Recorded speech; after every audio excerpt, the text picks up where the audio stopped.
안녕하세요. 혹시 구독자분들은 주변에서 이혼하는 부부를 보면 어떤 생각을 하시나요? 이혼하는 이유에 공감을 하시는지 아니면 그저 나한텐 일어나지 않을 남의 일처럼 생각하시는지요? 이걸 왜 묻냐면요. 사실 저는 굳이 말하자면 후자 쪽이었습니다. 결혼하면 남들처럼 평범하게 가정을 이루고 살 줄 알았고, 이혼이라는 건 내 인생에는 어울리지 않는 단어라 여겼어요. 하지만 저는 결혼 1년 만에, 그것도 30대 초반이라는 나이에 결혼 생활을 끝냈습니다. 하필 결혼하자마자 혼인신고까지 착실하게 한 바람에 짧은 결혼 생활 끝내는데도 몇 개월이라는 시간이 걸리긴 했습니다. 어쨌든 지금은 모든 게 정리된 상황이고요. 남편과는 그냥 결혼 생활 시작 동시에 사이가 틀어진 것 같아요. 이혼 사연은 시댁에만 잘하는 모질이 남편놈 때문이었습니다. 이혼하고 나서야 안 거지만 결혼하면 아내의 부모보다 시댁이 우선이라고 생각하는 사람이 주변에 은근히 많더라고요. 하지만 저는 결혼했다고 해서 친정과 시댁을 두고 저울질하는 거 이해를 못하는 사람입니다. 내 부모 소중하면 남의 부모도 소중한 줄 알아야 하는 거고, 저도 그래서 시댁에 내 부모 대하듯 잘하려고 한때는 노력도 했습니다. 하지만 얼마 안 가 부질없다는 거 깨닫고 다 뒤집어 엎어버렸지만요. 아무리 자기 잘났다 하는 시댁이라 봤자 아들을 따로 떼어놓고 보면 별 볼 일 없다는 거 아는 건지 시부모님은 이혼하겠다는 저에게 사정사정 하셨습니다. 심지어 이혼하고 나서도 전화를 해서는 재결합하라는 어이없는 말을 하셨고요. 예, 네가 우리 아들이 성에 안 차서 이혼한 거 나 다 이해한다. 내 아들이 부족해서 그러는 것도 다 알아. 근데 이혼은 너희 둘에게 좋을 것 하나도 없어. 이혼하고 나서 이놈이 어찌나 하는 일마다 꼬이는지 아무래도 점쟁이 말대로 너 놓치면 평생 호라비로 늙어 죽을 것 같지 뭐니. 요즘은 재결합도 많이들 한다더라. 네가 이혼 다시 무르고 우리 아들하고 산다고 하면 그 아파트 네 명의로 해주마. 다시 생각 좀 해볼래? 이러신다고 제가 마음 돌리지 않을 거라는 거 아시잖아요. 그거 아쉬우면 제가 이혼했겠어요? 어머니가 이러시니까 아들이 저 모양으로 이기적이죠. 가서 아들이나 사람 만드세요. 앞으로 이런 전화 다시는 하지 마시고요. 마치 재결합을 마음만 먹으면 할 수 있는 거라 착각하시는 것 같더군요. 제가 단호히 거절하길 몇 차례 하고 나서야 저를 괴롭히는 걸 그만두셨습니다. 제가 결혼했던 때로 돌아가 얘기를 해보자면요. 제가 결혼한 시기는 코로나가 한창 창궐하던 때였습니다. 결혼을 이미 한 번 미룬 상태였고 신혼집은 이미 입주까지 한 상태라 하객이 얼마 없더라도 결혼식은 어떻게든 해야만 했던 상황이었습니다. 시부모님이 사업을 하셔서 서울 근교에 집 2채를 가지고 계세요. 그중 한 채를 저희 살라고 해주셔서 감사하게도 그 집에 살기로 했었고요. 결혼 준비하면서는 한 번도 싸우지 않았습니다. 저는 남편 쪽에서 집을 해왔으니 예단 혼수 다 합쳐 3천 정도 드렸습니다. 이 정도면 저는 할 만큼 했다 생각했습니다. 시가 쪽에서도 별 얘기 없으셨고요. 그런데 생각해보면 이미 결혼식 때부터 저의 결혼 생활은 파국이 예상되었던 것 같아요.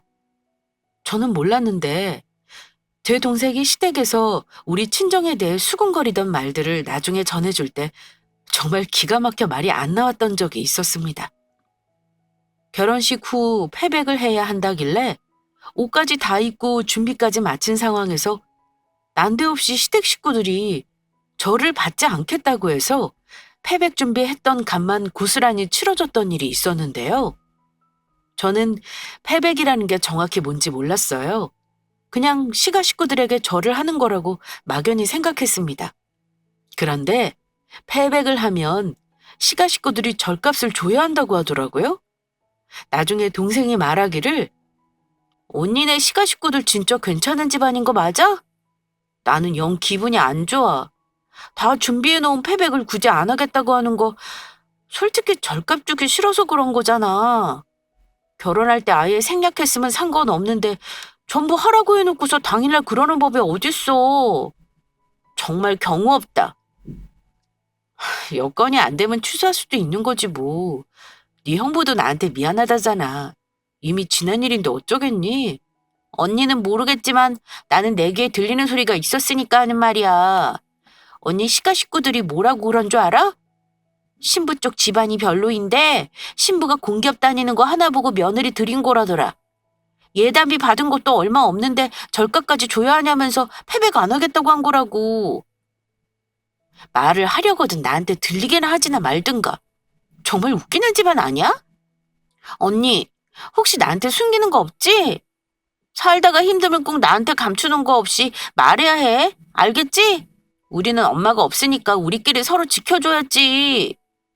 동생이 결혼 직후에 이런 말을 하는 거 듣고 기분이 좋지 않았던 게 사실이긴 합니다. 하지만 그때는 이미 결혼식을 해냈다는 것과 결혼 계획에 들뜬 나머지 그런 말이 귀에 들어오지는 않았습니다. 그러고 보니 저보다 3살이나 어린 동생이지만 어찌 보면 저보다 사람 보는 눈은 있었구나 싶네요. 동생이 저런 말을 했던 건 사실 그럴 만한 이유가 있었습니다. 저는 친정엄마가 일찍 돌아가시고 안 계세요. 아빠는 재혼도 안 하시고 이제껏 저와 제 동생 뒷바라지를 해주셨고요. 친정이 아주 잘 살지는 않습니다. 하지만 아빠 사는 아파트 있으시고 노후 대비도 자식한테 기대지 않을 정도로는 준비해 놓으셨어요. 저는 결혼 준비하면서 엄마가 안 계신 게 흠이 될 거라고는 생각해 본 적이 없습니다. 상견례 때도 예비 시부모님이 그런 기색 전혀 없으셨고 오히려 아빠에게 엄마 없이 2딸 키우느라 애 많이 쓰셨다며 좋은 말씀만 하셨거든요. 코로나 때문에 결혼식을 한번 연기했을 때만 해도 저는 시부모님에게 제가 그럭저럭 마음에 드는 며느리인 줄 알았습니다. 결혼식까지 다 하고 동생에게 그런 얘기를 듣고 나서야 문득 결혼 전 어머니가 저에게 했던 말이 떠오르는 게 있었습니다. 결혼 날짜를 다시 잡고 모든 준비가 끝난 시점에 시어머니가 저에게 뜻밖의 얘기를 물으셨던 적이 있습니다. 예, 혹시 결혼식 날 혼주석에는 누가 앉기로 한 거니? 엄마가 안 계시니까 혹시 네 친정아빠 혼자 계실까 봐 미리 물어보는 거다. 저는 사실 혼주석에는 당연히 아빠가 앉으시고 엄마가 안 계시니 아빠 혼자 앉으실 거라고 생각했습니다. 다른 사람을 앉혀야 한다는 것 자체를 생각을 안 했어요. 제가 대답을 못하자 이러시더라고요. 사실 우리 쪽 집안에서는 네가 엄마 안 계시는 거 모르는 친척들이 많아. 뭐 좋은 일이라고 내가 먼저 떠들기도 그래서 말 안 했다. 근데 혼주석 비운 거 보고 혹여 이런저런 말 나올까 봐 싶어 미리 물어보는 거야. 너희 집안에 엄마 대신 앉아주실 분 안 계시는 거니? 떠오르는 건 큰엄마와 작은엄마 뿐이라 어머니에게 일단 큰엄마에게 부탁하겠다고 말씀을 드렸습니다. 그런 것까지는 제가 미처 생각을 못했어요. 어머니, 일단 저도 큰엄마께 말씀드려 볼게요. 그랬더니 어머니가 잠시 머뭇거리는가 싶더니만 이런 말씀을 하셨습니다. 저기, 너희 큰어머니는 나이가 너무 많으시지 않니? 그러지 말고 나랑 나이 비슷한 너희 작은엄마나 고모님한테 부탁했으면 하는구나. 어머니 말에 알겠다고는 했지만 시어머니가 하시는 말을 듣고 나니 마음이 좀 심란하긴 했습니다. 물론 저에게 기분 나쁜 투로 말씀하신 건 아니었어요. 하지만 부모 중에 한 분이 안 계시다는 걸 은근히 신경 쓰고 계셨다는 거 알고 마음이 좋지는 않았습니다. 그래서 혼조석에는 작은 고모가 아빠와 앉아서 결혼식을 마쳤고요. 그런데 결혼식장에서 동생 귀에 시가 식구들의 수군거림이 들렸다고 하니까 더욱 속상했습니다. 속상하긴 했지만 그걸 따지기도 애매한 노릇이라 남편에게는 얘기하지 않고 넘어갔었고요. 그런데 대수롭지 않게 생각했던 그 작은 불씨가 결혼하고 나서 커질이라고는 미처 예상치 못했습니다. 결혼 전 남편은 혼자 계시는 아빠에게 아들 같은 사이가 되겠다고 큰소리쳤던 사람입니다. 결혼 전 아빠가 아프신 적이 있었는데 진료 보러 갈 때 같이 병원에 모시고 간 적도 있고 저희 집에 가면 식사 차리는 것도 도와주고 같이 거실에 앉아서 이야기도 나누고 친정 아빠에게 나름 잘했습니다. 그랬던 남편이 사람이 결혼하고 나서는 자기네 집만 챙기고 친정에게 득볼 것 없다는 듯 행동하기 시작했으니 제가 느낀 배신감은 이루 말할 수 없었습니다. 결혼 초기부터 남편과 자주만 싸우게 되는 일이 많았는데요. 그중 한 가지 이유가 제가 친정을 자기 집보다 유독 더 많이 챙기려 한다는 이유였습니다. 친정과 시댁 모두 집에서 20분 거리로 가까운 곳에 사는데 저는 시댁을 챙기는 만큼 친정아빠도 들여다보는 게 당연하다고 생각했습니다. 그렇다고 횟수 따져가며 시댁에 간 만큼 친정아빠에게도 가고 그랬던 건 아니에요. 동생이 아직은 아빠랑 같이 살고 있기도 하고 아빠도 아직 젊고 정정하십니다. 자식들 챙김 받아야 하는 처지는 절대로 아니에요. 솔직히 말해 시댁에 3번 간다고 하면 친정에는 1번 가는 정도입니다. 그나마 결혼 초반에는 자주 가지도 못했고요. 그런데 남편이랑 몇 번 친정아빠 집에 가면 결혼 전과는 달리 이상한 태도를 보였습니다. 남편은 친정에 가는 걸 우리 아빠를 생각해서 가는 게 아니구나라고 제가 느낀 일이 있었는데요.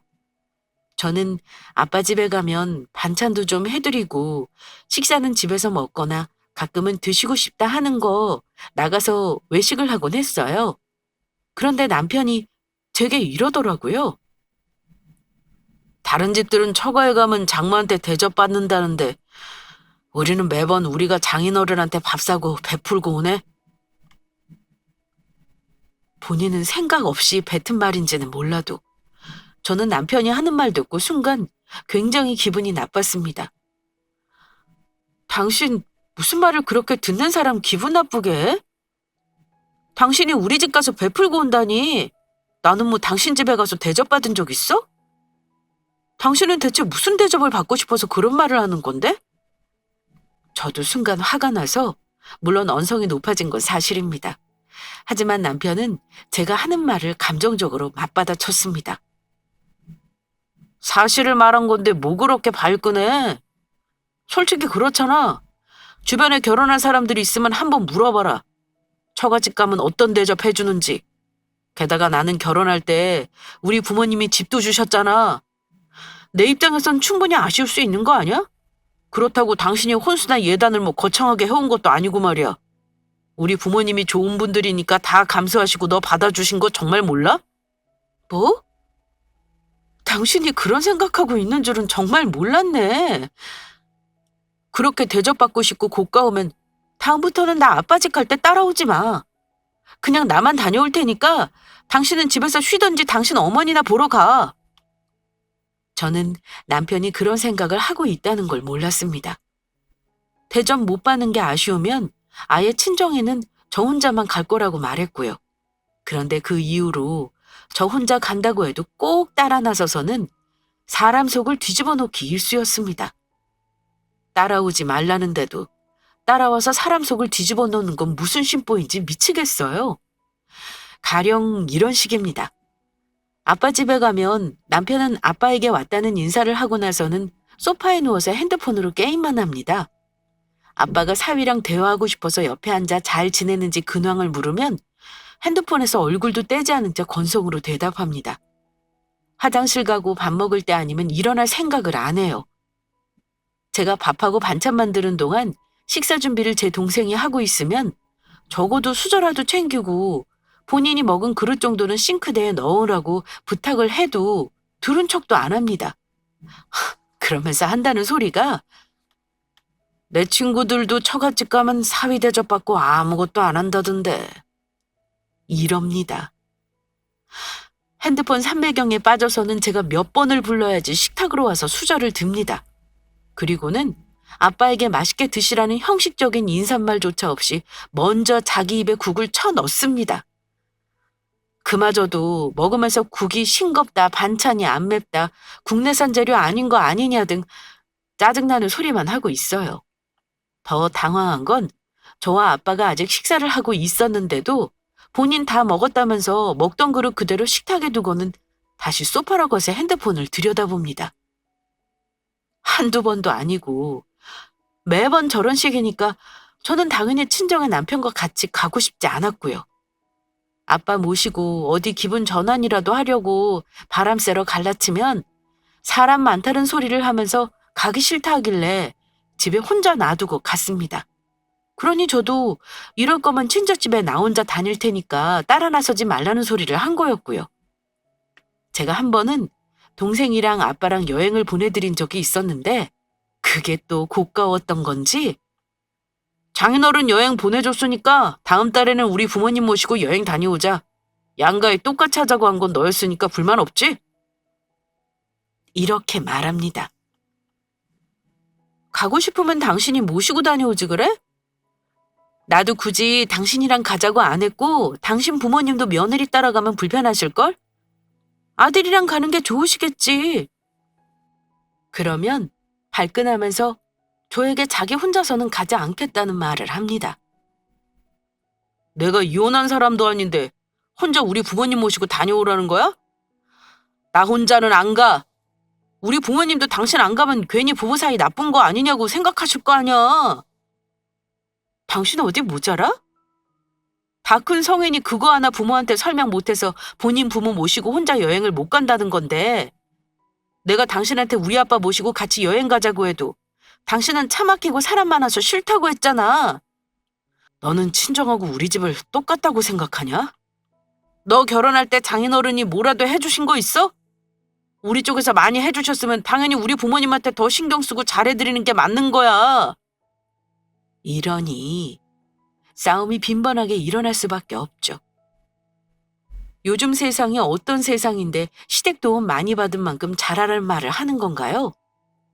시댁에 받은 만큼 더 잘하라는 말에 저는 번번이 자존심이 상했고 잘하고 싶은 마음도 오히려 사라져버리는 기분이었습니다. 저도 결혼 초반에는 시댁이 아직 어렵고 불편하니 가면 어머니 말씀 고분고분 따르고 이것저것 배우려고 했습니다. 그런데 어머니가 한 번은 지나가는 말이었는지는 몰라도 저한테 이렇게 말씀하신 적이 있었습니다. 우리 현수한테 듣자 하니까 너 친정에 꽤나 자주 간다며?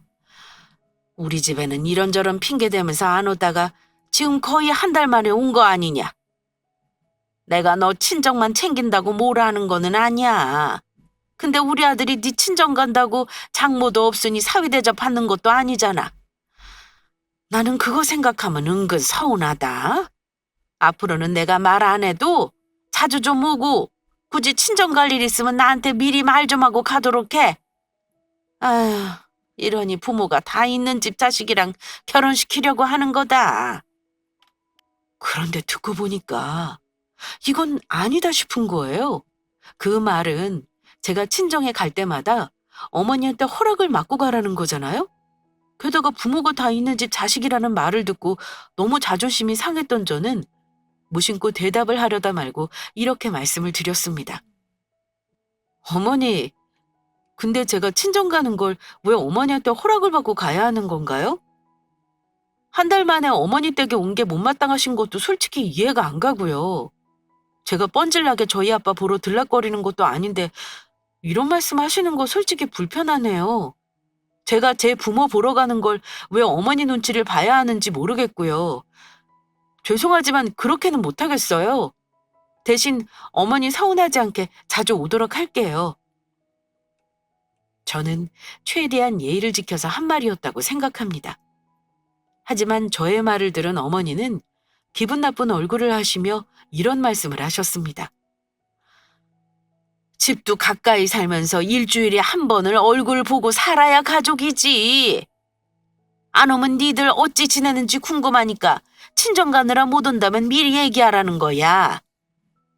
그냥 어른이 말하면 알았다 얘기하면 될 것을 뭐 어려운 일이라고 시어미한테 따지고 드는 거냐?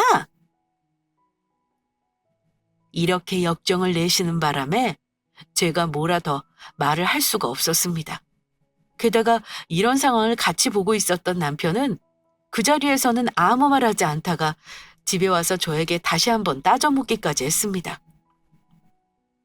당신 어머니한테 아까 그게 무슨 태도야? 그냥 친정 갈 때는 친정 간다고 전화 한 통 드리는 게 뭐 대단한 일이라고 허락이네 뭐네 운운하면서 노인네한테 따지고 드냐 이 말이야. 우리 어머니가 마음 좋은 분이시니까 당신 결혼할 때 친정 부족한 거 다 감싸주신 건 생각 안 하나 봐? 이런 걸 뭐라 그러는 줄 알아? 배은망덕이라고 하는 거야. 배은망덕. 솔직히 당신이 나 아니었으면 그런 조건에 결혼이나 할 수나 있었을 것 같아? 아마 빚잔치에서 시작했을걸? 본인이 혜택 받았다는 거 알면 알아서 잘할 것이지. 결혼해서 딱 네 아빠만 챙기는 게 보이는데 우리 엄마 입장에서는 며느리가 이쁘겠냐? 이렇게 말을 하는데 제 머릿속에 딱 떠오르는 단어가 있었습니다. 바로 종년이라는 단어 말입니다. 내가 이 집에 대등한 위치로 시집 온 게 아니라 시댁보다 부족한 집에서 종년 하나를 드리려고 했구나 싶었습니다. 내가 그렇게나 부족한 사람인 줄 몰랐네. 당신은 그렇게나 잘난 사람이 대체 왜 나랑 결혼한 건데? 우리 집 덕 볼 거 없는 거 알고 결혼한 게 당신네 집 종년 만들려고 한 거였니?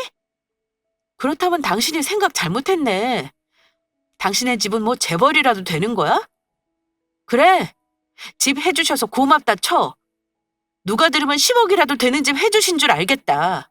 이 정도 집은 내가 대출받아서도 충분히 감당할 수 있어. 요즘 4억짜리 아파트가 뭐 비싼 줄 알아? 어쨌든 어머니가 나 이뻐하시건 말건 나는 우리 집에 시댁 눈치 보면서 자식 노릇 안 할 생각 없으니까 기대하지 마. 사사건건 집 해왔다는 걸로 유세를 떨며 제가 자기네 집에 비해 부족하다는 말을 하는데 솔직히 그 말 들으면 콧방귀 나옵니다.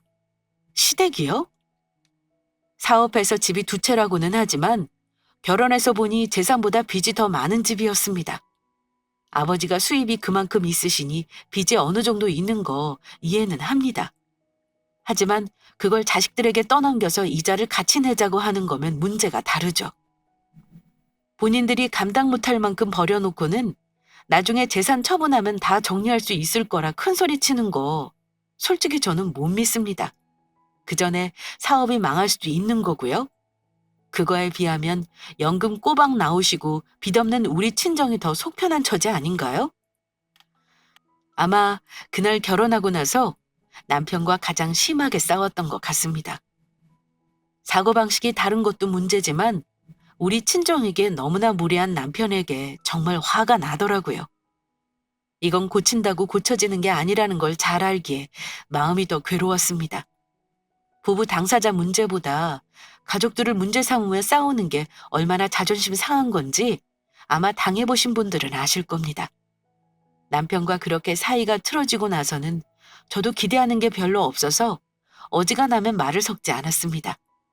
결혼하고 처음으로 이혼이라는 걸 할까 생각을 했던 것도 그 시점인 것 같네요. 그래도 결혼 생활하는 동안에는 서로의 집에 할 도리는 해야 한다고 생각했던 저는 제사며 명절, 어버이날 등등 챙겨야 할 건 다 챙겼어요. 물론 남편에게도 우리 집에 일이 있으면 몰라서 못했다는 말 나오지 않게 얘기는 했습니다. 아빠 생신 앞두고도 남편이 뭐 그리 잘할 거라고 기대도 하지 않았습니다만 어쨌든 얘기는 했어요. 제가 생신상 차려드리려 했지만 아빠가 김서방 불편하다며 굳고 말리셨고 편하게 외식하자고 하셔서 그러기로 했고요. 우리 아빠 이번 주말에 생신인 거 알지? 그날은 그냥 외식하기로 했으니까 그렇게 알고 있어. 식구들 적으니까 굳이 예약할 필요는 없고 아빠가 좋아하시는 갈비나 먹으러 갈까 해. 그랬더니 남편이 이러더라고요. 식당은 내가 알아볼게. 장인어른 드시고 싶다는 거 내가 전화드려서 물어보지 뭐. 이러더라고요. 속으로 이 인간이 그래도 장인어른 생신은 챙기려 하는구나 싶어서 그러라고 했습니다. 제가 일주일간 정신없이 살다가 하루 전에 문득 남편이 식당 예약이나 아빠 생신 선물 용돈은 준비했는지 떠올라서 물어봤는데 이러더라고요. 용돈은 당신이 준비하지 그래. 대신 식사는 내가 대접할게. 뭐 좋은 거 먹으러 가려는 거야? 저는 내심 남편이 근사한 곳을 예약했나 싶어 물었지만 남편은 심드렁한 표정으로 아니 뭐 장인어른이 비싼 건 싫으시대서 내가 적당한 곳으로 모시려고 가려고 해. 이러길래 저는 더 이상 묻지 않았습니다. 괜히 캐물으면 준비한 사람 사기 저하시킬 것 같아서요. 하지만 저의 기대는 아빠 생신 당일날 와장창 무너지고 말았습니다. 어디 대단한 곳을 모시고 가려는 듯 차에 태우고서는 기껏 간다는 곳이 TV 어디에 맛집으로 나왔다는 체인점 국밥집이었습니다. 주차장에 차를 대는데 너무 화가 났지만 아빠 생신인데 차마 그날을 부부싸움으로 망칠 수는 없는 노릇이라 일단 참았습니다. 당신이 가자고 한 곳이 여기야? 여기가 맞아? 이를 악물고 물어봤더니 남편 놈은 천연덕스러운 얼굴로 장인어른 국밥 좋아하시잖아. 내가 여쭤보니까 비싼데 절대 싫으시다고 국밥 한 그릇씩 먹자고 하시길래 여기로 했어. 여기 나름 맛집이라 점심때는 줄 서서 먹는 곳이야. 장인어른도 여기 괜찮으시죠? 거기야 대대고 싫다고 할 부모가 있겠습니까? 사위가 데려온 곳인데 당연히 좋다고 하시죠. 그럼. 김서방이 나 좋아하는 곳으로 마침 딱 데리고 왔네. 수연아, 아빠가 가자고 한 곳이야. 여기서 간단히 먹고 근처 분위기 좋은 찻집에 가서 커피 한 잔씩 먹고 가자. 아빠는 그거면 됐어. 전혀 서운한 기색을 안 하시면서 말씀하시는데 제가 남편에게 화를 낼 수는 없었고 일단 남편을 따라서 국밥집에서 식사를 마쳤습니다. 식사하면서 아빠에게 용돈도 드렸고요. 그런데 제 동생은 국밥을 먹는 내내 말이 없었습니다. 동생도 당연히 제 마음이 어떤지 눈치챘겠죠. 한마디 하고 싶었겠지만 저 때문에 아무 말 못하는 거 알고 있었습니다. 그리고 집에 와서 남편에게 당연히 좋은 말이 나올 리 없었던 저는 따져 물었습니다. 당신 우리 집에 그렇게 우습니? 나만 우스운 게 아니고 우리 아빠 내 동생 다 우습게 보이나 봐. 일주일 전에 당신이 알아보겠다고 했을 때 고급 식당은 기대도 안 했지만 적어도 우리 아빠 좋아하시는 고깃집은 데려갈 줄 알았어. 근데 국밥집?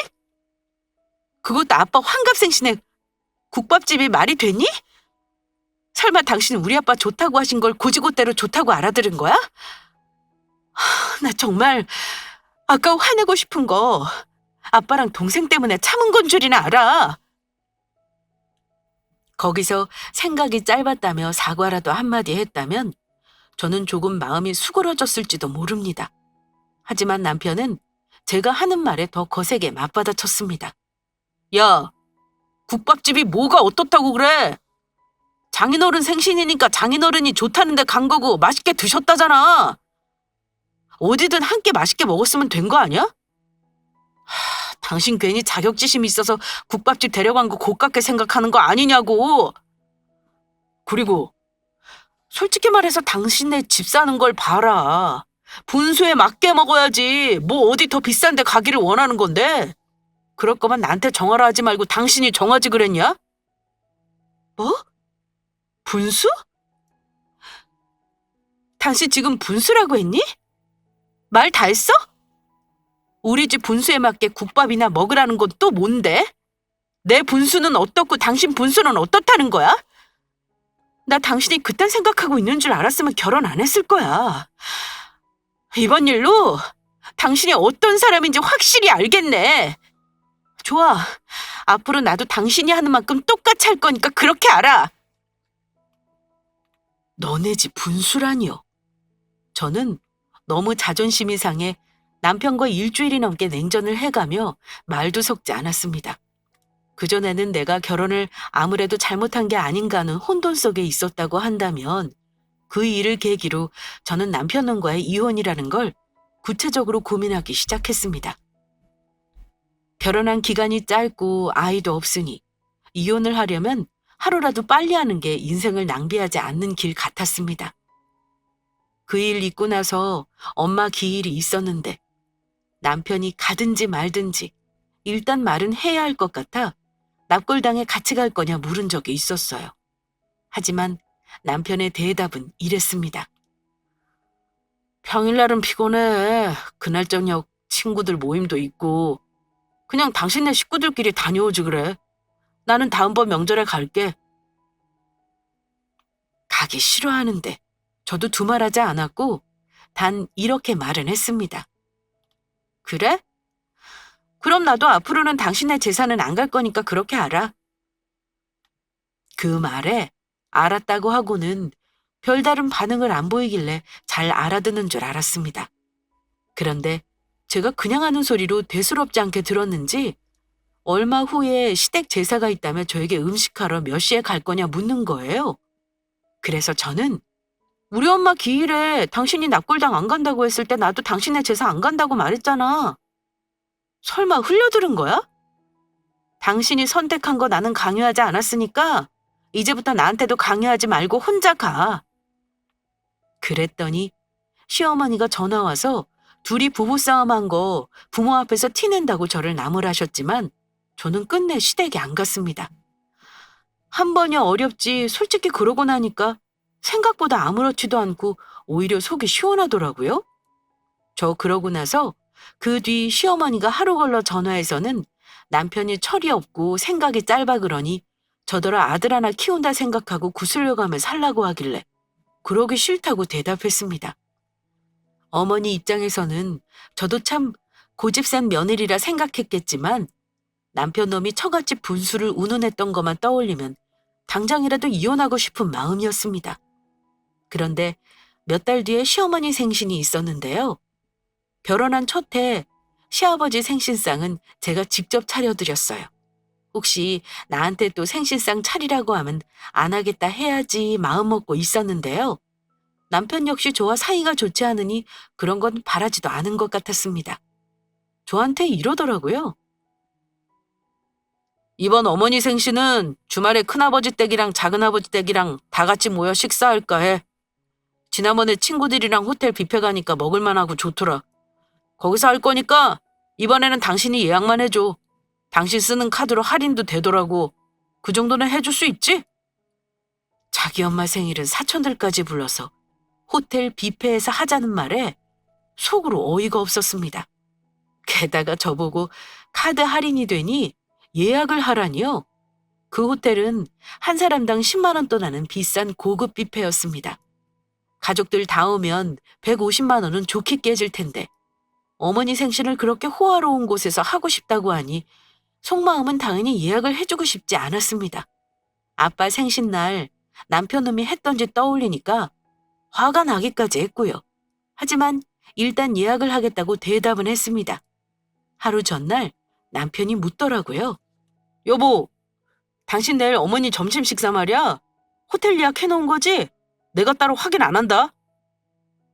저도 아빠 생신 전날에 남편에게 좋은 식당 갈 건지 물었었는데 남편이 저에게 예약 확인을 하는 거 보면서 문득 친정아빠 생신 때가 떠오르더라고요. 그러자 예약했는지 묻는 남편놈 주둥아리를 한 대 치고 싶은 충동이 들었지만 꼭 참았습니다. 당신이 말한 대로 인원대로 예약해놨어. 근데 어쩌지? 내가 내일 직장에 갑자기 일이 있어서 못 갈 것 같은데. 봐서 늦게라도 갈 테니까 당신의 식구들 먼저 가서 먹고 있을래? 야, 시어머니 생신인데 근무는 무슨... 다른 사람이랑 날짜 좀 바꿀 수 없어? 당신이 며느리인데 당연히 와야 할 거 아니야. 그러니까 늦게라도 갈 테니 일단 가 있으라고. 누구 뭐 그런 날 일하고 싶은 줄 알아? 어쨌든 많이는 늦지 않도록 해. 남편은 저를 무슨 자기 옆에 붙여놓은 액세서리쯤으로 아는가 봐요. 부부 사이가 좋지 않음에도 남들 앞에서는 부부 행세를 하고 싶었던 모양입니다. 하지만 저는 그 자리에 갈 생각이 처음부터 없었습니다. 그래서 직장에 급한 일이 생겼다고 거짓말을 한 거였습니다. 남편은 제가 늦게라도 온다고 생각했는지 먼저 시부모님을 모시고 호텔로 출발했고요. 그런데 예약 시간이 다 된 점심 무렵에 남편이 전화를 해서는 다급한 목소리로 저한테 묻더라고요. 여보, 우리 지금 호텔에 왔는데 당신 이름으로 예약한 사람이 없다는데? 내 이름도 확인하고 어머니 이름으로도 확인했는데 예약자가 없대. 대체 어떻게 된 거야? 당신 정확하게 예약한 거 맞아? 지금 식구들 다 도착해서 기다리고 있는데 나 진땀 나잖아. 여기 직원 바꿔줄 테니까 당신이 확인해봐. 남편이 호텔 직원을 바꾸겠다고 하길래 저는 직원 바꿀 필요 없다고 했습니다. 그럴 필요 없어. 직원이 뭘 알겠어? 애당초 내가 예약을 안 했으니까 말이야. 그랬더니 남편은 전화기 너머로 그 화가 느껴질 만큼 길길이 뛰며 화를 냈습니다. 뭐? 당신 대체 뭐하는 사람이야? 내가 일주일 전에 예약하라고 했고 어제도 다시 확인했잖아.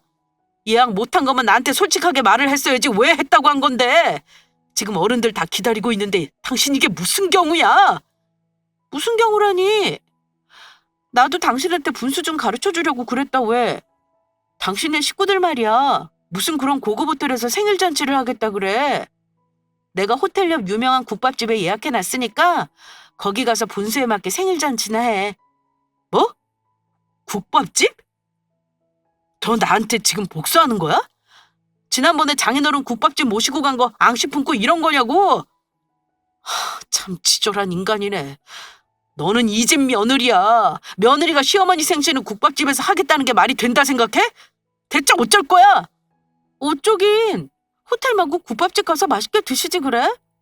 아마 어머니도 만족하시지 않겠어? 그리고 치졸한 인간은 내가 아니라 당신이야. 너는 우리 집 사위 아니니? 사위라는 인간이 장인어른 생신에 성의 없이 국밥이나 말아먹자 그래? 나도 똑같이 해준 것뿐이야. 이제 내 기분 알겠니? 아무리 그래도 그렇지. 우리 엄마 생신에 국밥집이라니. 당신, 아무튼 집에 가서 보자. 남편 놈은 제가 하는 말이 구구절절 맞으니 차마 대답을 더 못하더니 두고 보자는 말만 하고 전화를 끊었습니다. 식구들이 다 모여있고 상황이 난감하게 되었다는 거 예상이 갔지만 저는 속이 시원하기만 했습니다. 그렇게 남편 놈을 한 방 먹이니 속은 아주 시원하더군요. 뭐 그 다음에는 알아서 했겠죠. 예약해놓은 국밥집에 남편 전화번호를 가르쳐줬으니까 아마 예약 시간 넘기자 전화를 했을 겁니다. 결국은 그날 식구들과 함께 호텔 옆 국밥집에서 식사를 했다고 들었습니다. 시어머니에게 계속 전화가 왔지만 저는 전화를 받지 않았습니다. 무슨 말 할 건지 뻔한데 받아서 뭐 하겠어요? 남편은 그날 화가 잔뜩 난 채 집에 들어와서 방문까지 발로 차며 화를 냈습니다. 속이 시원하냐? 식구들 앞에서 나 망신 줘서 속이 시원하냐고! 당신 이렇게 앙심 품고 복수 꿈꾸는 여자였냐? 소름 끼친다 정말. 복수라니. 나는 그냥 당신이 한 그대로 돌려줬을 뿐이야. 지금 이러고 화내는 거 되게 웃긴 거 알아? 그럼 이제 알겠네. 당신이 우리 가족 우습게 한 것도 내가 당신처럼 화낼 일이었다는 거 말이야. 이기적인 줄만 알았더니 문까지 부수고 아주 가지가지한다. 두말할 거 없고 이혼해. 당신 같은 사람이랑 하루도 같이 싫으니까. 그래. 이혼하자는 거지? 좋아. 대신 이 집 내 거니까 너 당장 나가. 나가라고 하면 제가 무서워할 줄 알았나 봐요. 저는 듣던 중 반가운 소리라고 하고는 그대로 짐을 싸서 그 거지 같은 집구석을 나와버렸습니다. 친정으로 와서 이혼하겠다 말씀드렸고 며칠 후에는 집에서 제 짐을 용달로 빼왔어요. 남편 놈은 제가 이혼하자는 게 빈말인 줄 알았다가 짐까지 빼가자 그제야 현타가 왔는지 이혼을 못하겠다 어쩐다 헛소리를 하더군요. 하지만 제가 소송해서 정신적 피해 입은 거 위자료 묻겠다고 하니 마음 돌려먹더군요. 결국은 둘이 협의 이혼하기로 하고 깨끗하게 신변 정리했습니다. 이혼 합의서도 짐 빼고 나서 며칠 후 바로 법원에 접수했고요. 시어머니는 이혼 서류 접수하고 나서 제게 전화를 하셔서는 난리를 피우셨습니다. 그러면서 시어머니도 화가 나셨는지 감히 아들을 이혼남 만들었다며 저더러 버릇없고 가정교육 못 받았다는 말을 하시길래 사위라는 사람이 우리 집에 와서 어찌 행동했는지 다 알려드렸습니다. 어머니는 별일 아니라는 듯 받아들이시길래 그 이후로는 시댁에서 전화 와도 아예 안 받았습니다. 그리고 숙려 기간 한 달 후 우리 부부는 남남이 되었습니다. 늘 제가 자기네 집보다 못하다는 시기였으니 수준에 맞는 사람 잘 만나서 새 장가 가라고 하고 그 인간하고는 끝냈네요. 이혼하고 나니 저는 너무 속이 편하더라고요.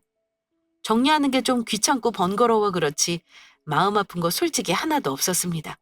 물론 아빠 속상해 해드렸다는 건 죄송하지만요.